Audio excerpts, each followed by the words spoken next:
রিজিক বৃদ্ধির যে আমলগুলো সেগুলো আনার দরকার। বর্তমান বৈশ্বিক যে অবস্থা, গোটা বিশ্বময় যুদ্ধের দামামা বাড়ছে, ঠিক কিনা? এই সময় আমরা সবাই রিজিক নিয়ে শঙ্কিত, ঠিক কিনা বলেন? কি খাবো, কি পরবো? তেল যদি বন্ধ হয়ে যায় সব কিছুর দাম বেড়ে যাবে, গাড়ি চলবে না, বিদ্যুৎ বন্ধ হয়ে যাবে, আমাদের কি হবে, ঠিক কিনা? নানান চিন্তা আমাদের মাথায় ঘুরপাক খাচ্ছে না এখন? তো এই সমস্যার সমাধান তো সবই তো আল্লাহ রসুল আর আল্লাহ রাব্বুল আলামিন কোরআনের মাধ্যমে, বিশ্বনবী হাদিসের মাধ্যমে সব সুন্দরভাবে সমাধান দিয়ে রাখছেন। অতএব যারা মোমেন বান্দা তাদের হতাশ হওয়ার কোনো কারণ নাই। মোমেন বান্দা কখনো হতাশ হয় না। মোমেন বান্দার আশ্রয়ের একটা জায়গা আছে, সে জায়গাটা কে বলেন তো? আল্লাহ। আল্লাহ। মোমেন বান্দার আশ্রয়, মাথা গোজার একটা ঠাঁই আছে, সব চিন্তা একজনের কাছে দিয়ে দেওয়ার মতো জায়গা আছে, সেটা কে? আল্লাহ। মোমেন বান্দা আরামে ঘুমাতে পারে এই কারণেই, সে জানে যে আমার কোনো চিন্তায় কিছু হবে না, আমার কোনো ফিকিরে কিছু হবে না যদি আমার রব না চান, ঠিক কিনা? আমি কোনো সমস্যার সমাধান করতে পারবো না যতক্ষণ না পর্যন্ত আমার রব না সেই সমস্যার সমাধান করবেন। আমি ততক্ষণ পর্যন্ত সফল হতে পারবো না যতক্ষণ না পর্যন্ত আমার রব না চাবেন, ঠিক কিনা? তো গোটা বিশ্বের সমস্ত মানুষের রিজিকের মালিক কে? সমস্ত প্রাণীর রিজিকের মালিক কে? আমাদের এত টেনশন কিসের? আল্লাহ পাক সব সমস্যার সমাধান করবেন ইনশাআল্লাহ, বলি ইনশাআল্লাহ। তো এই জন্য রিজিক সম্পর্কে আজকে কিছু আলোচনা করব। রিজিক শব্দটি কোন শব্দ থেকে আসছে, এর অর্থ কি? এর অর্থ হলো আমরা যা গ্রহণ করি, আমরা আমাদের রিজিক বলতে আমরা শুধু খানাকে বুঝি, আসলে কিন্তু রিজিকের পারিভাষিক অর্থ হলো আমরা যা খাই, আমরা যা পড়ি, আমরা যা ব্যবহার করি, আমরা এই যে বেঁচে আছি, এই সব হলো রিজিকের মধ্যে। হায়াতও রিজিকের মধ্যে, সুবহানাল্লাহ। স্যান্ডেল পরি, এটাও রিজিকের মধ্যে। মাথায় টুপি পরি, এটাও রিজিকের মধ্যে। নিঃশ্বাস, শ্বাস প্রশ্বাস গ্রহণ করি, এটাও রিজিকের মধ্যে। কদমে চলি, এটাও রিজিকের মধ্যে। দলিল বিশ্বনবী জনাব মুহাম্মদুর রাসূলুল্লাহ সাল্লাল্লাহু আলাইহি ওয়াসাল্লাম বলছেন, যখন কোনো মানুষ মৃত্যু পদযাত্রী হয়, মৃত্যুর পথের পথিক হয়ে যায়, তখন 4 জন ফেরেশতা তার সাথে দেখা করে। এটা কয়েকটা মুহূর্তের মধ্যে হয়ে যায়, আমরা টের পাই না। জীবিত মানুষ টের পাই না, মৃত মানুষ ঠিকই বুঝে নেয়। 4 জন ফেরেশতা তার সাথে দেখা করে। কয়জন? 4 জন ফেরেশতা হাজির হয়ে যায়, এক এক করে দেখা করে। তার মধ্যে প্রথম যে ফেরেশতাটি আমাদের ভূমিষ্ঠ হওয়ার দিন থেকে শুরু করে কবরে যাওয়ার দিন পর্যন্ত যতগুলা দানা আমরা গ্রহণ করব, যতগুলো খাদ্যশস্য গ্রহণ করব, দানার রিজিকের দায়িত্ব যে ফেরেশতা, কতগুলা চাল, কতগুলা ডাল, কতগুলা গম আমরা গ্রহণ করব, যে ফেরেশতার দায়িত্বে, এই ফেরেশতা এসে বলবে, ও আল্লাহর বান্দা, ও আল্লাহর বান্দি, পৃথিবীর এক প্রান্ত থেকে শুরু করে অপর প্রান্ত পর্যন্ত আমি তালাশ করলাম, তোমার জন্য নতুন একটা দানা রিজিক আমি খুঁজে পেলাম না। অতএব তোমার খাদ্যের রিজিক শেষ হয়ে গিয়েছে, তোমার খাদ্যের রিজিক শেষ। এই ফেরেশতা চলে যাওয়া মাত্রই যে ফেরেশতার দায়িত্ব হলো আমরা সারা জীবনে কয় গ্লাস পানি ব্যবহার করব, কয় মগ পানি মাথায় ঢালবো, কতটুকুন পানি দিয়ে উযু করব, এই পানির দায়িত্বে থাকা ফেরেশতা এসে হাজির, এসে বলবে, ও আল্লাহর বান্দা, ও আল্লাহর বান্দি, পৃথিবীর এক প্রান্ত থেকে শুরু করে অপর প্রান্ত পর্যন্ত তোমার জন্য আর এক ফোঁটা পানি রিজিক হিসাবে অবশিষ্ট পেলাম না, অতএব তোমার পানির রিজিক শেষ হয়ে গিয়েছে। কয় নম্বর ফেরেশতা গেল? 2 নম্বর ফেরেশতা। এরপরে 3 নম্বর ফেরেশতা, যে ফেরেশতার দায়িত্ব হলো আমরা পৃথিবীর বুকে কতটুকুন আমরা বিচরণ করব, কয়টা কদম ফেলাবো, এটাও আল্লাহ রাব্বুল আলামিন লিপিবদ্ধ করে রেখেছেন। এই দায়িত্বটি যে ফেরেশতা পালন করবে, ওই ফেরেশতা এসে হাজির হয়ে বলবে, ও আল্লাহর বান্দা, ও আল্লাহর বান্দি, পৃথিবীর এক প্রান্ত থেকে শুরু করে অপর প্রান্ত পর্যন্ত আমি খুঁজে দেখলাম নতুন করে আরেকটি কদম ফেলার মতো রিজিক তোমার নাই। অতএব তোমার চলাফেরার রিজিক শেষ হয়ে গেছে। দেখবেন মৃত্যু পদযাত্রী পা জড়িয়ে যায়, কি হয়? পা জড়িয়ে যায়, চলতে পারে না, হাঁটতে পারে না। মুরব্বীরা জানেন এগুলো, কিন্তু আপনারা এই সময় কিন্তু লক্ষণ দেখে বোঝেন যে এই লোকটা আর দুনিয়াতে, পা জড়িয়ে যাচ্ছে চলতে গিয়ে, এ আর দুনিয়াতে টিকবে না, এ আর দুনিয়াতে থাকবে না। এই যে চলাফেরা, এটাও রিজিক। এরপরে চতুর্থ নম্বর ফেরেশতা, যে ফেরেশতা আপনার আমার শ্বাস প্রশ্বাসের দায়িত্ব পালন করে। আপনি আমি মায়ের পেট থেকে ভূমিষ্ঠ হয়ে একেবারে শেষ নিঃশ্বাস ত্যাগ করা পর্যন্ত কতগুলো শ্বাস গ্রহণ করব, কতগুলো নিঃশ্বাস ছেড়ে দিব, এই হিসাবও আল্লাহ পাক করে দিয়েছেন। বলেন সুবহানাল্লাহ। এই শ্বাস প্রশ্বাসের রিজিক যখন শেষ হয়ে যাবে, চতুর্থ নম্বর ফেরেশতা এসে দাঁড়িয়ে দিয়ে বলবে, ও আল্লাহর বান্দা, ও আল্লাহর বান্দি, নতুন করে আর একবার নিঃশ্বাস ফেলার মতো রিজিক তোমার আর বাকি নাই। অতএব তোমার শ্বাস প্রশ্বাসের রিজিক তখনই মানুষের শেষ টান উঠে যায়, শেষ নিঃশ্বাস ছেড়ে দিয়ে আর ভিতরে নেওয়ার মতো, তখনই মালাকাল মাউত এসে হাজির হয়ে যায়। আমাদের দুই কাঁধের দুই ফেরেশতা কিরামুন কাতিবিন, সম্মানিত লেখকদ্বয়, তারা আমাদের আমলনামা ঠিক গলার কাছে ঝুলাই দিয়ে দেয়। কোথায় দিয়ে দেয়? গলার কাছে। আর তখনই আমাদের মৃত্যুর সময় এসে যায়। যদি আমরা নেককার হই, দিনদার হই, মুত্তাকি হই, তাহলে মৃত্যু হবে একরকম, আর যদি বদকার হয় তাহলে মৃত্যু হবে আর একরকম। আজরাইল আলাইহিস সালামের দুটো চেহারা, একটা হলো সুন্দর শুভ্র যুবকের চেহারা, আর একটা হলো কঠিন কর্কশ ভয়ঙ্কর চেহারা। মুমিন বান্দা হলে আজরাইল আলাইহিস সালাম এসে হাজির হয়ে গিয়ে সালাম দিবে, গায়েও টাচ করবে না। বলেন সুবহানাল্লাহ। রুমালটা নিয়ে পাশে দাঁড়িয়ে থাকবে আর এই আয়াতটি বলবে, ইয়া আইয়াতুহান নাফসুল মুতমাইন্নাহ ইরজিই ইলা রাব্বিকি রাদিয়াতাম মারদিয়াহ ফাদখুলি ফি ইবাদি ওয়াদখুলি জান্নাতি। জোরে বলুন আল্লাহু আকবার। ও প্রশান্ত আত্মা, সারা জীবন আল্লাহর গোলামি করেছো, আল্লাহর ইবাদত করেছো, সুতরাং সুতরাং সুতরাং জান্নাতের মধ্যে প্রবেশ করো। বলেন সুবহানাল্লাহ। মৃত্যুর মাধ্যমে জান্নাতের মধ্যে প্রবেশ করো, এই কথাই আবার রাসূলুল্লাহ বলছেন। তুহফাতুল মুমিনুল মাউতু। সুবহানাল্লাহ। কোরআনের আয়াতের সাথে মিলান এই হাদিসটা। আল্লাহ পাক বলছেন ওয়াদখুলি জান্নাতি, জান্নাতে প্রবেশ করো। আবার রাসূলুল্লাহ বলছেন তুহফাতুল মুমিনুল মাউতু, মুমিনদের জন্য মৃত্যু উপহার। বলেন সুবহানাল্লাহ। মুমিনদের জন্য মৃত্যু কি? উপহার, গিফট। কার পক্ষ থেকে? আল্লাহর পক্ষ থেকে। ভাইরা আমার, এই জন্য আমাদের সব কিছু হলো রিজিক। সব কিছু কি? রিজিক। এখন রিজিক বৃদ্ধির 10টা, মোট 11টা আমল আমরা শিখবো। কয়টা আমল? সময় কম, বেশি ব্যাখ্যা নয়, সামান্য ব্যাখ্যা দিয়ে দিয়ে আমি 11টা পয়েন্টই শেষ করব। আল্লাহ যেন আমাদের জেহেনের মধ্যে এটা মাথায় ঢুকায় রাখার তৌফিক দান করে। পাশাপাশি আমাদের যে চ্যানেল আসে, আলহামদুলিল্লাহ, আমাদের ওমর ফারুক ভাইয়ের চ্যানেল, জি, আপনারা এখান থেকেও দেখে নিতে পারবেন যদি মনে না থাকে। মোট 11টা আমল শিখবো। আছে কয়টা আমল শিখবো? রিজিক বৃদ্ধির 11টি আমল। ভাইরা আমার, বাবাজিরা আমার, রিজিক বৃদ্ধির মধ্যে যতগুলো আমল আছে তার মধ্যে অন্যতম প্রধান আমল হলো নামাজ। 1 নম্বর আমল কি? নামাজ। নামাজ নামাজ। যদি আপনি নামাজ পড়েন, নামাজি ব্যক্তির জন্য আল্লাহ রাব্বুল আলামিন 5টা পুরস্কারকে নির্ধারণ করেছেন। কয়টা পুরস্কার? 5টা পুরস্কার। বিশ্বনবী বলছেন, যে ব্যক্তি 5 ওয়াক্ত নামাজ যথাযথভাবে আদায় করবে, 1 নম্বর পুরস্কার হলো তার রিজিকের দায়িত্ব আল্লাহ পাক গ্রহণ করবেন। বলেন সুবহানাল্লাহ।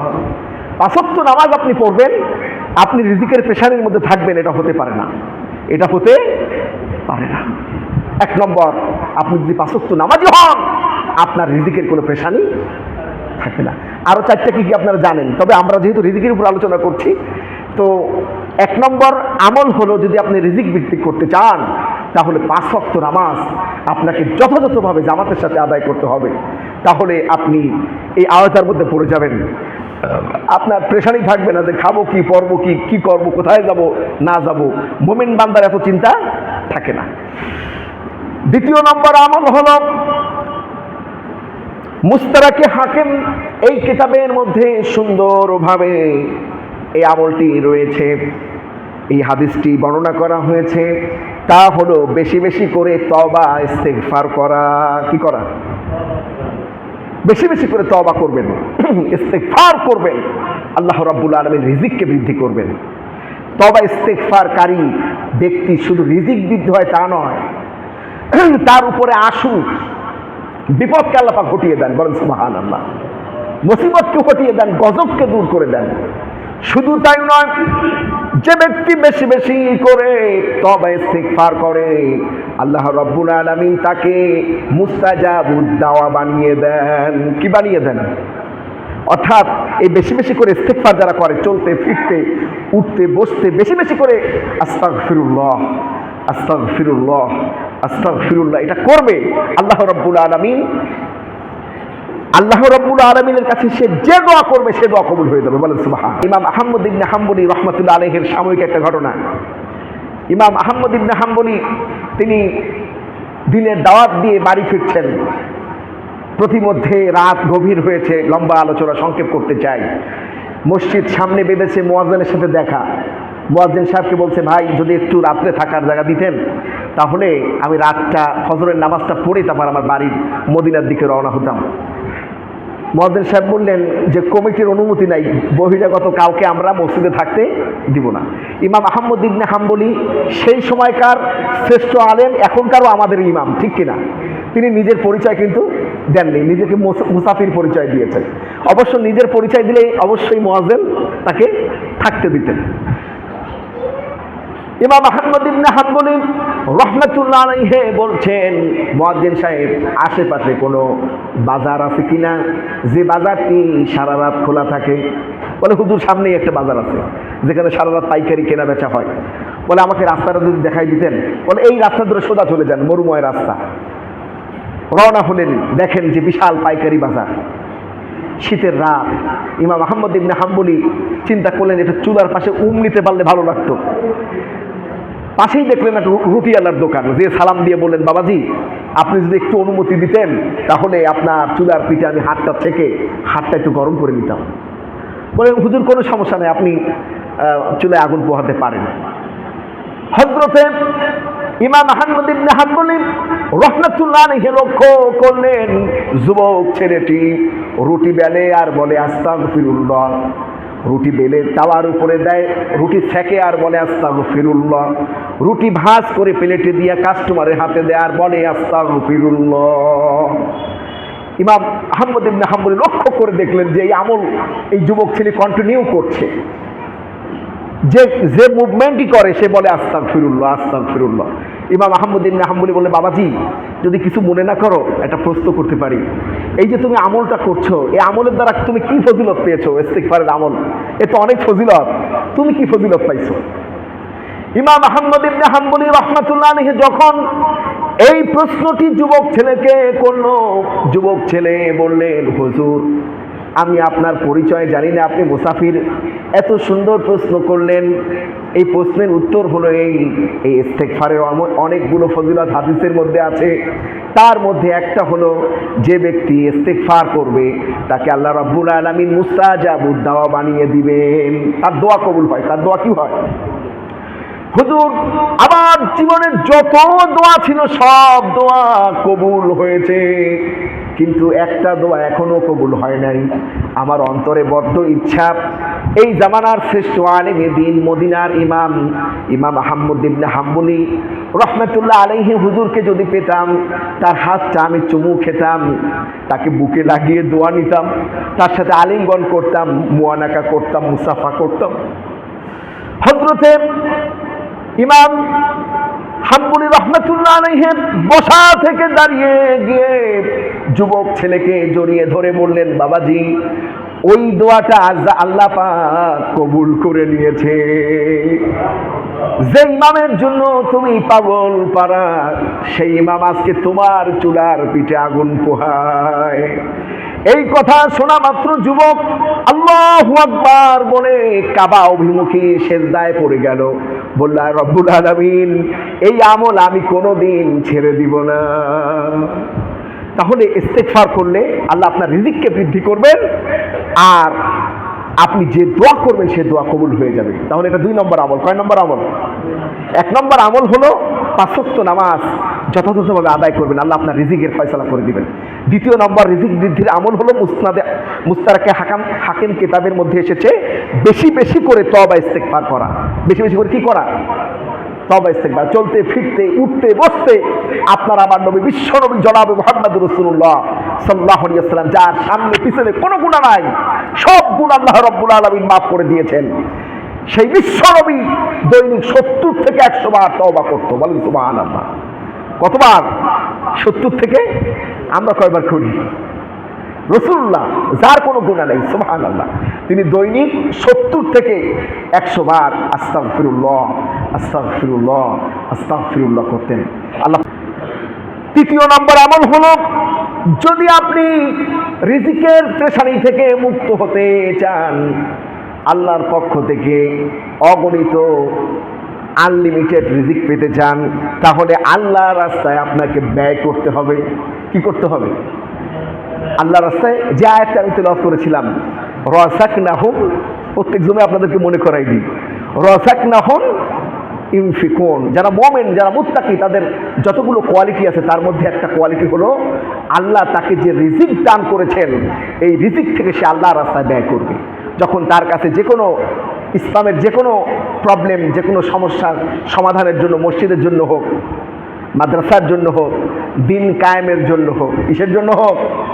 দিন কায়েমের জন্য হোক, দিনী মাহফিলের জন্য হোক, আল্লাহর দিনের কোনো প্রয়োজন মেটানোর জন্য হোক, যেমনটি সাহাবীরা করতেন। বলেন সুবহানাল্লাহ। বেশি বেশি করে আল্লাহর রাস্তায় দান করা। সাহাবীরা তো সব দিয়ে দিতেন। বলেন সুবহানাল্লাহ। আবু বকর সিদ্দিক কি করতেন? সব দিয়ে দিতেন। বলেন আল্লাহু আকবার। হযরত ওসমান ইবনে আফফান, তার দান কেমন ছিল জানার দরকার আছে না? সময় তো কম। ওসমান ইবনে আফফান রাদিয়াল্লাহু তাআলা, আল্লাহু আকবার, দান কেমন ছিল। এখন কি আমরা এরকম দেখি যে কেউ কাউরে দান করতে সে কোটিপতি হয়ে গেছে? এরকম দান করার লোক খুব কমই আছে, ঠিক কিনা? যত বড়ই সে নিজে কোটিপতি হোক, এমন দান সে করে না যে আরেকজন লাখপতি হবে, ঠিক কিনা? খুব কম নেয়া। কিন্তু হযরত ওসমান ইবনে আফফান, আল্লাহু আকবার, তিনি দান কেমন করতেন সংক্ষেপে একটু বলি। বিশ্ব নবীর কাছে একজন গেছে, ইয়া রাসূলুল্লাহ, ইয়া হাবিবাল্লাহ, আমার কিছু দেন। কেন? তোমার কি সমস্যা? রাসূলুল্লাহ বলছেন, বলেন মেয়ের বিয়ে দেবো। তা তো মেয়ের বিয়ে দিতে তো টাকা পয়সা বেশিই লাগবে। তা আমার কাছে যা আছে তোমার মেয়ের বিয়ের কিছুই হবে না। তোমার একটা পরামর্শ দিয়ে আমার জামাইয়ের কাছে যাও, ওসমানের কাছে দিয়ে বলো রাসূলুল্লাহ আমাকে পাঠিয়েছেন। তাহলে ওসমান এমন দিবে, তাহলে তোমার আর 10 দুয়ারে ঘোরা লাগবে না। আল্লাহু আকবার। রাসূলুল্লাহ, আল্লাহু আকবার। রাসূলুল্লাহ বিশ্ব নেতা, মানুষের পালস বুঝতেন। আল্লাহু আকবার। রাসূলুল্লাহর কাছে কেউ সমস্যা নিয়ে গিয়েছেন কিন্তু সমাধান হয়নি, এটা হতে নিজের কাছে নাই, এমন পরামর্শ দিয়েছেন বিয়ের খরচ উঠে যাবে। আল্লাহু আকবার। চলে গেছে জামাইয়ের কাছে। কোথায়? রাসূলুল্লাহর জামাই কে? হযরতে ওসমান ইবনে আফফান রাদিয়াল্লাহু তাআলা। তিনি যখন বাড়ির মধ্যে ঢুকছেন, ওসমান রাদিয়াল্লাহু তাআলা বিশাল বাড়ি, আল্লাহু আকবার, শত শত কর্মচারী, তার উট শাল ছিল, ঘোড়ার শাল ছিল, বিশাল শস্য ভাণ্ডার ছিল, মানে ওই সময় কার কোটিপতি। আল্লাহু আকবার। তো ওসমান রাদিয়াল্লাহু তাআলা বিশাল উঠানের মাঝখানে আসন দিয়ে বসা, মাঝখানে কিছু পেঁয়াজের পিছনের অংশ। কিসের অংশ? মানে বাড়ি অনেক রান্না বাড়া হয় তো প্রতিদিন 2, 4, 5, 10 কেজি পেঁয়াজ লাগে। সেই পেঁয়াজের পিছনের অংশ উনি বসে, ওই পেঁয়াজের পিছনের অংশে কিছু পেঁয়াজ থেকে যায়, কিন্তু উনি ওটা আবার চাকু দিয়ে কেকে কেকে বাটিতে রাখছে, আর বলছে এই যে এই বাড়ির মহিলারা এমনভাবে পেঁয়াজ কোটে, এই কাজের মহিলারা কই, তোমরা পেঁয়াজ এরকম কুটে অপচয় করে কোনো, কতটা পেঁয়াজ রয়ে গেছে পেঁয়াজের পিছনের অংশে। এখন যে লোক সাহায্য চাইতে গেছে বলে সর্বনাশ, কার কাছে সাহায্য চাইতে আসছি? পেঁয়াজের পিছনের অংশ থেকে যে পেঁয়াজ কেকে বের করে সে আমারে দেবে আমার বিয়েতে, আমার মেয়ের বিয়ের অনুষ্ঠানে, এটা তো সে সাহস পায় নাই। সে সালাম দিয়ে চলে গেছে, বলে সালাম দিয়ে দাও, কি বলো? বলে না হুজুর, ঠিক আছে। এখন রাসূলুল্লাহর সাথে দেখা, রাসূলুল্লাহ বলল, কি আমার জামাই তোমার কি দিছে? বলে, ইয়া রাসূলুল্লাহ, আপনি কোন জামাইয়ের কাছে পাঠাইছেন? এই ওসমান এত এত হিসাবী মানুষ, পেঁয়াজের পিছনের অংশ থেকে যে পেঁয়াজ কেটে বের করে সে আমারে দান করবে, এটা আমার বিশ্বাস হয় না। বলে যাও না, তুমি আমার কথা বলো, সাহস করে বলো। দ্বিতীয় দিন আবার আসছে, এসে দেখে আজকে আর এক কাণ্ড, আর এক ঘটনা। বিশাল উঠান, বালুময় উঠান, সেই উঠানের পাশে পিঁপড়ার গর্ত। ওসমান রাদিয়াল্লাহু আনহু বসে কাগজ, সেই সময়কার যা ছিল ওই দিয়ে কিছু শস্য ওই পিঁপড়ার গর্ত চতুর্দিক থেকে কেটে কেটে হাতে নিচ্ছে, নিয়ে আবার ওখান থেকে কিছু পিঁপড়ার গর্তের মুখে দিয়ে উঠে বলতে, এই দেখো সব তোমাদের শস্যগুলো পিঁপড়া নিয়ে নষ্ট করতেছে।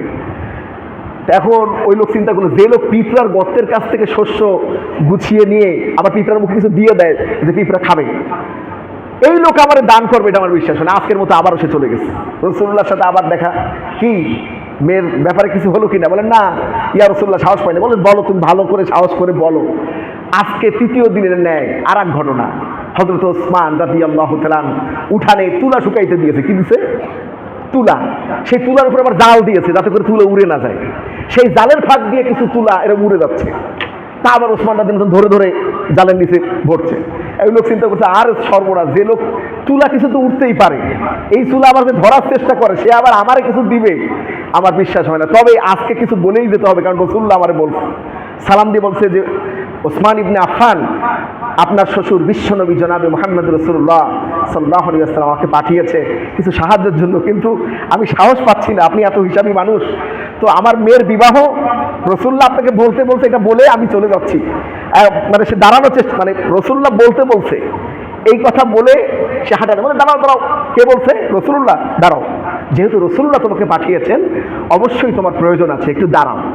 তার মধ্যে একটা কাফেলা ব্যবসা করে আসে বিশাল উটের বহর নিয়ে, প্রায় 15-20টা উট, সমস্ত উটের উপরে কাফেলার মাল সামান। তো উটের কাফেলাটা দৌড়ানোর দিকে যাচ্ছে। তো হযরতে ওসমান ইবনে আফফান একটা চিঠি লিখলেন, চিঠি লিখে তার হাতে দিয়ে বললেন যে ওখানে যিনি বাইতুল মালের দায়িত্বে আছে তাকে এই চিঠিটা দিবা, দেওয়া মাত্র তোমার একটা ব্যবস্থা হবে।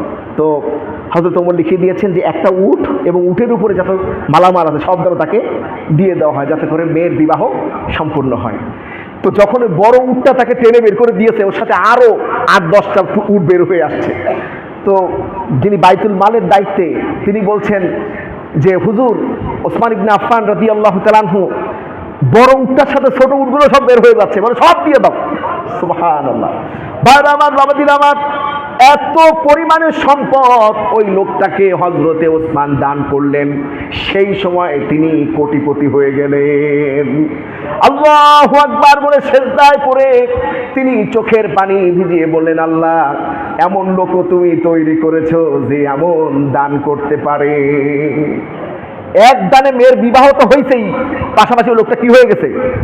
কোটিপতি হয়ে গেছে। এই ওসমান আল্লাহ রাসূলের কাছে নালিশ করছে, ইয়া রাসূলুল্লাহ, আমার সম্পদ কমে না, এত সম্পদ বাড়ে, যেহেতু সে দান করে এত সম্পদ বাড়ে, আমি তো হিসাব নিকাশ করতে করতে ফরজ ওয়াজিব সুন্নাত হয়, কিন্তু নফলে বেশি সময় দিতে পারি না। ভাইরা আমার, রাসূলুল্লাহ বললেন উটের উপরে বসে খাবার খাও। কোথায়?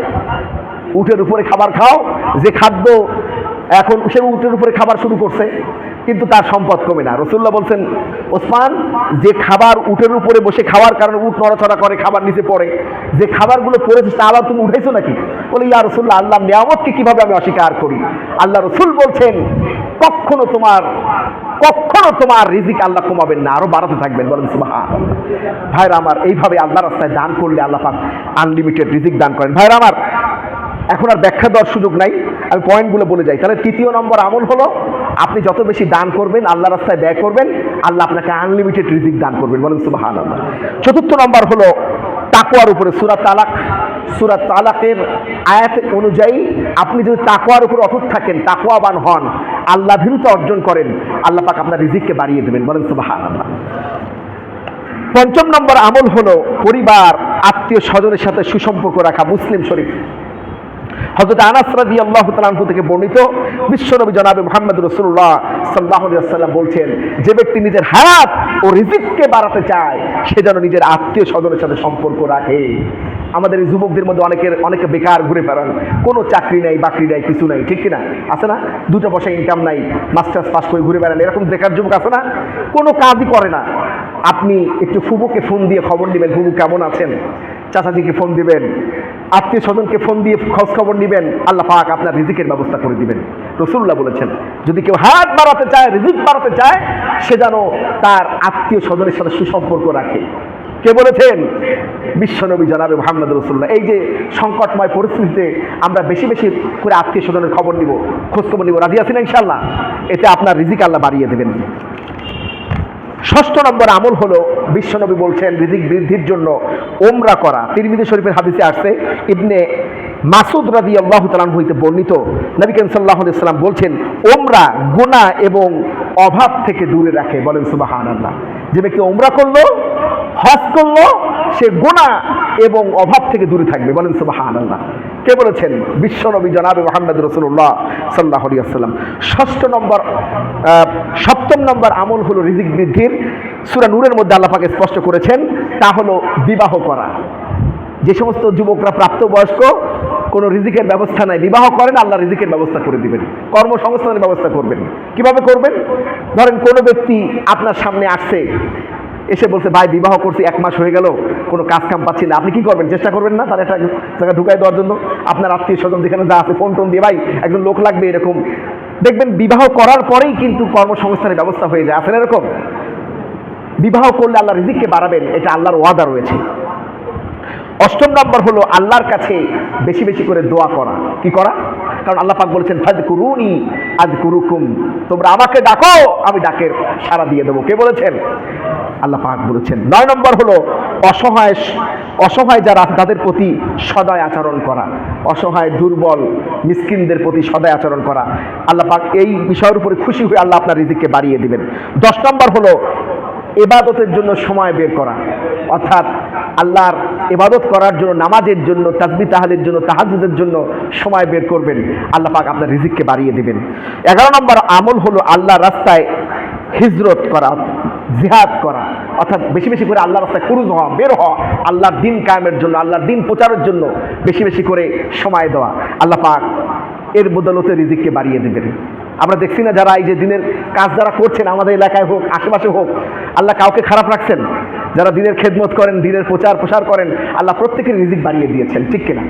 আরেকটা আমল বলে আমি শেষ করব, তা হলো নবী করিম সাল্লাল্লাহু আলাইহি ওয়াসাল্লাম বলেছেন, যে ঘরে সূরা ওয়াকিয়ার তেলাওয়াত হয়, ওই ঘরে অভাব অনটন থাকতে পারে না। তো যাদের আমাদের ঋণ আছে, ঋণের বোঝা মাথায় আছে, আমরা বেশি বেশি করে সূরা ওয়াকিয়া প্রত্যেক দিন তেলাওয়াত করুন। ঘরের মধ্যে নিজে না পারুন, নিজের স্ত্রীকে দিয়ে তেলাওয়াত করান, ছেলে মেয়েদের দিয়ে করান, ইনশাআল্লাহ আপনার ঘরে অভাব অনটন ঋণ থাকতে পারে। আল্লাহ পাক আমাদের সকলকে যে বিষয়ের উপর আলোচনা করলাম এর উপরে আমল করার তৌফিক দান করুন, আমিন।